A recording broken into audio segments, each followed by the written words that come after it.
বাংলাদেশের রাষ্ট্র ক্ষমতায় যদি জামাত ইসলামী আসে, বাংলাদেশের অধিকাংশ লোকজন যদি তাদের চায়, আমার কিন্তু কোনো অসুবিধা নাই, আমার কোনো অসুবিধা নাই বাংলাদেশে শিবির আসুক।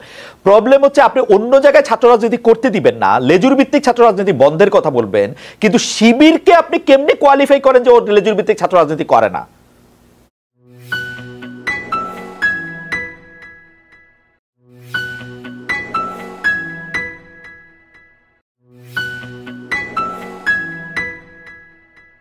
এই দুই ছাত্র উপদেষ্টা যখন কোনো সরকারি কাজে সম্পৃক্ত হন, রাষ্ট্রীয় কোনো যখন সিদ্ধান্ত নেন, আমরা দেখা যায় এনসিপি একই সূত্রে কথা বলে।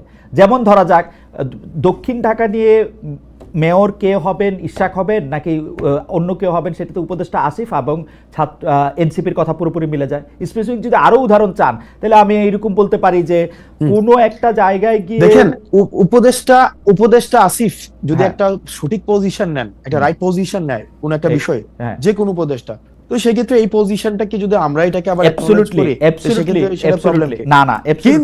কিন্তু বিষয়টা হচ্ছে কোন রং পজিশন যদি নেয়, সেটাকে ব্লাইন্ডলি যদি কখনো এটাকে এন্ডোর্স করতাম, তাহলে সেই বিষয়টা হচ্ছে আপনি বলতে পারতেন যে আমরা হচ্ছে ওনারা আমাদের প্রতিনিধিত্ব করছে। এই পর্যন্ত রাইট পজিশন, এই পর্যন্ত দুইজন উপদেষ্টা যে কোনো সবগুলি রাইট পজিশন নিয়েছেন। এই দুই উপদেষ্টা দেখেন, আমরা শুরু থেকে বলছি, দেখেন এই দুই উপদেষ্টার কাজকে, এক নাম্বার হচ্ছে আমাদের যে মাহফুজ আব্দুল্লাহর কাজ হচ্ছে আমাদের এই যে মিডিয়া, তারপর হচ্ছে উনি তথ্য প্রযুক্তি মন্ত্রণালয় উনি দেখেন। আমরা কিন্তু বারবার বলে আসছি, যেমন মিডিয়া নিয়ে আমরা বারবার করে বলে আসছি যে দুইজন আমাদের ছিলেন, একজন নাহিদ ছিলেন এবং মাহফুজ আব্দুল্লাহ ছিলেন, ওনারা কিন্তু ফেল করছে। মাহফুজ আলম ছিলেন, ওনারা ফেল করছে। কারণ এই যে মিডিয়া যেভাবে সন্ত্রাস ম্যানুফ্যাকচার করেছে বা বৈধতা উৎপাদন করেছে, সেটির জন্য প্রয়োজনীয় ব্যবস্থা নেওয়ার দায়িত্ব ছিল, সেটা নিতে পারে নাই। এই কথাগুলো কিন্তু আমরা সব সময় বলে আসছি। এই ব্যাপারগুলো কিন্তু তাদের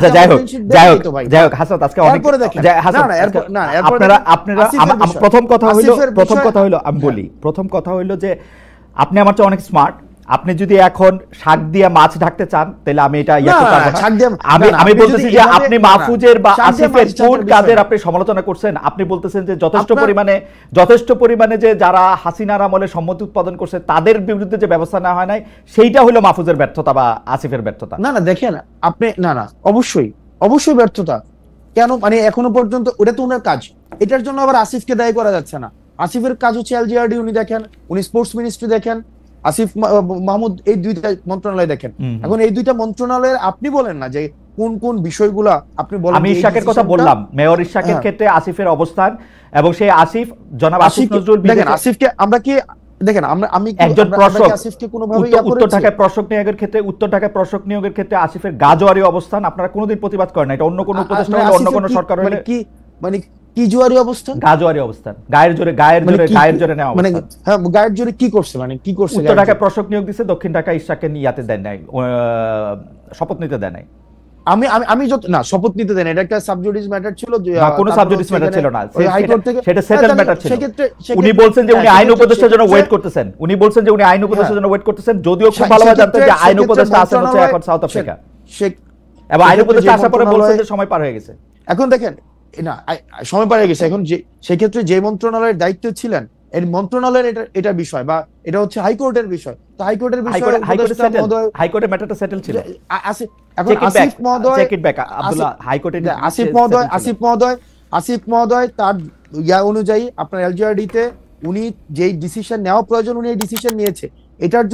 এটার যদি আপনার কোনো ধরনের, আমার প্রশ্ন এটা না, আমার প্রশ্ন এটা না জনাব আব্দুল্লাহ, এইটা আমার প্রশ্নই না। আমার প্রশ্ন হচ্ছে যে আপনারা যৌক্তিকভাবে উনাদের কাজের কোনো প্রতিবাদ করছেন না? আমার উত্তর, আমার ফাইন্ডিংস হচ্ছে না, আপনারা করেন নাই। আমরা বিকল্প করেন নাই, কারণ হচ্ছে যে আপনারা তাদের বন্ধু, আমরা হচ্ছে এবং এনসিপির জন্য তারা জায়গা খালি রাখতেছে। দেখেন উনারা জুলাই গণঅভ্যুত্থানের প্রতিনিধি হিসেবে সেখানে গিয়েছে, ওনারা এনসিপির কোনো প্রতিনিধি হিসেবে সেখানে যায় নাই। কিন্তু জন্ম হয় নাই, প্রতিনিধি হিসেবে যাবে কেন? না তাহলে অথবা কি বা আমাদের কোনো প্রতিনিধি হিসেবে সেখানে যায় না, যে তাদের সাথে আমাদের বন্ধুত্বের সম্পর্ক এক নম্বর বিষয়। 2 নম্বর বিষয় যেভাবে বলা হচ্ছে যে তাদের জন্য জায়গা খালি করে রাখা হইতেছে, এটা কমপ্লিটলি একটা ভুল ধারণা। আমরা আমাদের সংগঠন আমাদের নিজেদের মতো করে আগাচ্ছি, এবং এটা হচ্ছে আমরা আমাদের নিজেদের মতো করে, যখন হচ্ছে আমাদের কিছুদিন আগে হচ্ছে আমাদের গঠনতন্ত্র আমরা জমা দিয়েছি, কিছুদিন আগে হচ্ছে আমাদের রেজিস্ট্রেশনের বিষয় জমা দিয়েছি, আবার আমরা যখন হচ্ছে কাউন্সিল করে সেক্ষেত্রে আমাদের পূর্ণাঙ্গ হচ্ছে আমরা কমিটি দিব। ওকে, সেই ক্ষেত্রে এটা কে আসছে কে গেছে কে আসবে না এই সংগঠনে কি ইনক্লুড হবে? ওকে, কাউন্সিলটা কি আপনাদের অতি শীঘ্রই করার কোনো ইচ্ছা আছে, না কাউন্সিলটা আপনারা পরে করবেন? এটার ব্যাপারে কি সিদ্ধান্ত আছে? কাউন্সিল আপনারা কবে করবেন, মানে আমরা ইতিমধ্যে হচ্ছে রেজিস্ট্রেশনের বিষয়টা নিয়ে আমরা এতদিন কাজ করেছিলাম। আপনি জানেন জাস্ট 2 দিন আগে আমরা রেজিস্ট্রেশনের বিষয়টা কর্ম এই যে কিন্তু জনাব নূর প্রক্রিয়ায় করাটা বোধহয় উত্তম সিদ্ধান্ত। কিন্তু জনাব নূর, প্রজ্ঞাপন করে যদি নিষেধই না করা হবে, তাহলে এই সরকার বা এই সরকারের লোকেরা এত সেনসিটিভ কেন ওই অঞ্চল ওই পক্ষের কোনো একটা কথা শুনতে? যেমন ধরেন, আমি আমার উদাহরণ দিই। গতকাল আমি ছাত্রলীগের, নিষিদ্ধ ঘোষিত ছাত্রলীগের সভাপতি সাদ্দাম হোসেনকে ডাকলাম। এই সরকারের লোকজনে মনে হইল ও আয়সা একটা তথ্য দিবে, ও আয়সা একটা কথা বলবে, তারা পুরো পৃথিবী ঘুরে যাবে। আমি বিরক্ত হয়েছি হচ্ছে যে আইনটাকে আমি আগে দেখি নাই, দেখছি, কিন্তু আইনটা দেখার পরেও আমি বুঝছি যখন আপনি মানে একটা সাংবাদিক ভিকটিমের পক্ষে দাঁড়াবে, ভিকটিমের জায়গা থেকে যদি কেউ মনে করে তাকে একটা প্ল্যাটফর্ম দেওয়া হচ্ছে, সাংবাদিকের এথিক্যাল জায়গা হচ্ছে তাকে এটা না দেওয়া। হাউএভার তারা কিন্তু কারো কথাই শুনবে না, কারো কথাই জায়গা দিবে না, তাহলে তারা এটা কেমনে করবে? মানে আমি আপনার সাথে কিন্তু 100 ভাগ একমত। ছাত্রলীগ 15 জুলাই থেকে এই 5 আগস্ট পর্যন্ত কিন্তু না, গত 15 বছরে যা করছে, ওদের 100 বার 100টা বিষয়ে 100 রকম শুনানি হওয়া উচিত। তাদেরকে জিজ্ঞেস করা উচিত তারা কখন কোথায় কিভাবে করছে। সাদ্দাম হোসেনকে জানতে চাওয়া উচিত যে 5 আগস্ট সে কোথায় ছিল, কেমনে পালাইলো, এটা জানতে চাওয়া উচিত সাদ্দাম হোসেনের কাছে। সেইটা আমি ট্রাই করছিলাম, কিন্তু ওনারা এটা পছন্দ করলো না। আপনারা এটা পছন্দ করলেন, এটা কেন? কারণটা কি?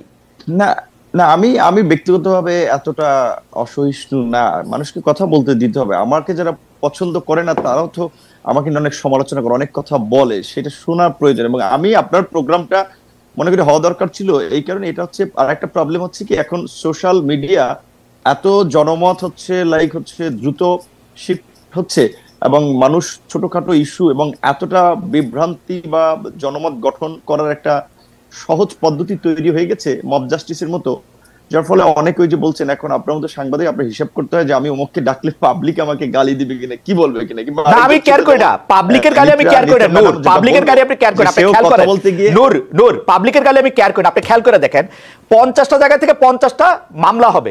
এই আওয়ামী লীগের বানানো একটা ল দেয়া 50টা জায়গা থেকে। তো এই হ্যারাসমেন্টটা বাংলাদেশে আমার অপারেশন আছে, আমি আমেরিকায় রেজিস্টার্ড হইতে পারি, বাংলাদেশে আমার অপারেশন আছে, সেখানে আমার রেজিস্টার্ড হইতে হবে। তো সেগুলো আমি কেন এই হ্যারাসমেন্টটা নিব না? এটা এখন সেরকম এখন হইতো কিনা এটা তো আমরা জানি না, আপনিও জানেন না, কারণ এখন তো ওই আগের পলিটিক্যাল গভর্নমেন্টের মতো একেবারেই কোনো পলিটিক্যাল গভর্নমেন্ট না। দ্বিতীয়ত আমরা এই আপনি মামলার কথাটা যেহেতু তুলেছেন, যখন আপনার কিছু সাংবাদিক আসলে যারা সরাসরি ইনভলভ না এই গণহত্যায় কিংবা ঘটনায় সুনির্দিষ্টভাবে, তাদের বিষয়ে আমরা কথা বলেছিলাম। কিছু ব্যবসায়ীকে মামলায় অন্তর্ভুক্ত করেছে। আমরা এরকমও শুনেছি যে সেই ব্যবসায়ীর কাছে মামলার এজাহার নিয়ে গেছে যে আপনাকে মামলার আসামি করা হবে, না হলে টাকা দিতে হবে আমাদেরকে 2 কোটি 5 কোটি। তো এখন এই মামলা নিয়ে কিছু লোক ব্যবসা করেছে, এবং এমনও শুনেছি যে যারা আপনার হত্যাকাণ্ডের শিকার হয়েছে সেই পরিবারকে কিছু সহযোগিতা দিয়ে আপনার সাদা কাগজে তারা স্বাক্ষর নিয়ে এসেছে এবং এজাহারটা মনমতো সাজিয়েছে।